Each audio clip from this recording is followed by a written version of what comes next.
So guys, ইনস্টাগ্রামে এখন এই ধরনের রিলস অনেক ট্রেন্ডিংয়ে চলছে, আর এই ধরনের রিলস যারাই এখন আপলোড করছে তারাই মিলিয়ন্সে ভিউজ গেইন করছে। তাই এই ধরনের রিলস তোমরা কীভাবে ক্রিয়েট করবে আজকের এই ভিডিওতে আলোচনা করবো। তাই ভিডিওটি শেষ পর্যন্ত দেখতে থাকো, ভিডিও করে। আর চ্যানেলটিতে নতুন হয়ে থাকলে চ্যানেলটিকে সাবস্ক্রাইব করে বেল আইকনটি অলে সেট করে দাও। তাহলে আর বেশি কথা না বাড়ি, চলো মোবাইল স্ক্রিন দিকে যাওয়া যাক। সো গাইস, প্রথমে তোমরা গুগলে যাবে আর সেখানে গিয়ে সার্চ করবে বিং ইমেজ ক্রিয়েটার। এটা সার্চ করার পরে প্রথমে যে ওয়েবসাইটটা দেখবে সেই ওয়েবসাইটটাতে ক্লিক করবে। ক্লিক করার পরে তোমরা যদি এই ওয়েবসাইটটাতে সাইন আপ না করে থাকো তাহলে প্রথমেই তোমরা সাইন আপ করে নিবে। সাইন আপ করে নেওয়ার পরে এখানে একটা প্রম্পট লিখবে, যে প্রম্পটটা আমি ডেসক্রিপশন বক্সে দিয়ে রেখেছি, সেখান থেকে তোমরা কপি করে পেস্ট করে দিতে পারো। সেই প্রম্পটটা দিয়ে এখানে ক্রিয়েট অপশনে ক্লিক করে দেবে। ক্রিয়েট অপশনে ক্লিক করার পরে তোমরা কিছুক্ষণ ওয়েট করবে।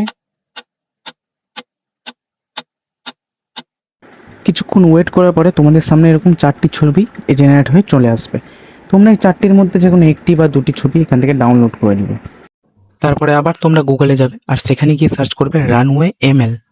এটি সার্চ করার পরে তোমরা এখানে অনেকটি ওয়েবসাইট দেখতে পারবে। রানওয়ে এমএল এর অফিসিয়াল ওয়েবসাইটটাতে তোমরা যাবে। গিয়ে যদি এখানেও তোমরা সাইন আপ না করে থাকো তাহলে প্রথমেই তোমরা এখানে সাইন আপ করে নেবে। সাইন আপ করে নেওয়ার পরে তোমাদের সামনে এরকম একটা ইন্টারফেস আসবে। তারপর তোমরা ইমেজ টু ভিডিও এই অপশনতে ক্লিক করে দেবে। ক্লিক করে দেওয়ার পরে তোমরা যেই ইমেজটাকে ভিডিওতে কনভার্ট করতে চাও সেই ইমেজটা এখান থেকে গ্যালারি থেকে নিয়ে নেবে।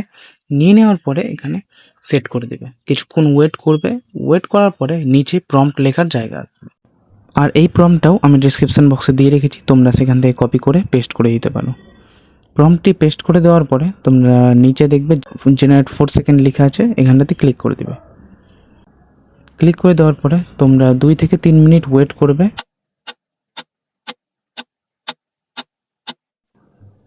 তারপর কিছুক্ষণ ওয়েট করার পরে তোমাদের সামনে সেই ইমেজটা ভিডিও হয়ে চলে আসবে। দেখো কতটা প্রফেশনালভাবে সেই ইমেজটা ভিডিও হয়ে এসছে। তারপর জাস্ট তোমরা উপরে ডাউনলোড অপশানে ক্লিক করে ভিডিওটিকে ডাউনলোড করে নিতে পারো।